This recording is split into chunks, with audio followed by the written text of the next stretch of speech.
Ya perasaannya senang ya Pak. Hal-hal yang positif lah ke depannya, nggak akan buat yang aneh-aneh lagi.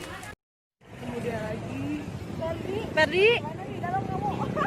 Di dalam saya sangat betah, lebih betah di dalam. Ferdi, Di dalam kamu. Di dalam saya sangat betah, lebih betah di dalam.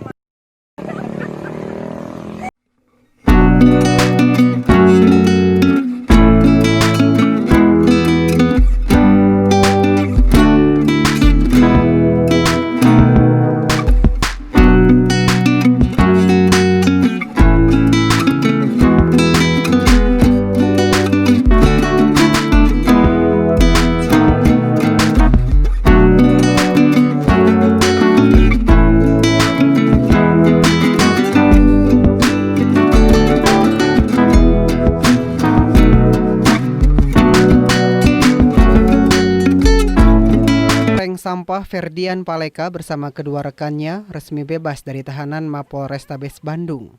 Ferdian bersama kedua rekannya bebas setelah korban prank mencabut laporannya serta bersepakat untuk tidak melanjutkan kasusnya. Saat keluar dari Mapolrestabes Bandung, Ferdian meminta maaf atas perbuatannya dan tidak akan lagi mengulangi perbuatannya.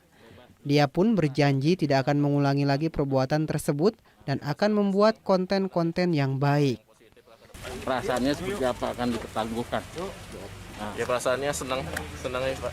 Hal-hal yang positif lah ke depannya, nggak akan buat yang aneh-aneh lagi. Ke depannya bakal buat konten yang positif dan mendidik aja sih Pak. Kamu merasa ada dendam nggak sama teman-teman atau gimana? Oh kalau itu udah biasa sih, udah nggak ada dendam. Sebelumnya pada awal bulan suci Ramadan, terdapat seorang YouTuber asal Kabupaten Bandung yang melakukan prank sembako yang berisikan sampah kepada transpuan di kota Bandung. Berkat laporan dari korban, para tersangka dapat ditangkap pihak kepolisian, walaupun pihak kepolisian sempat kesulitan untuk menangkap tersangka utama Ferdian Paleka.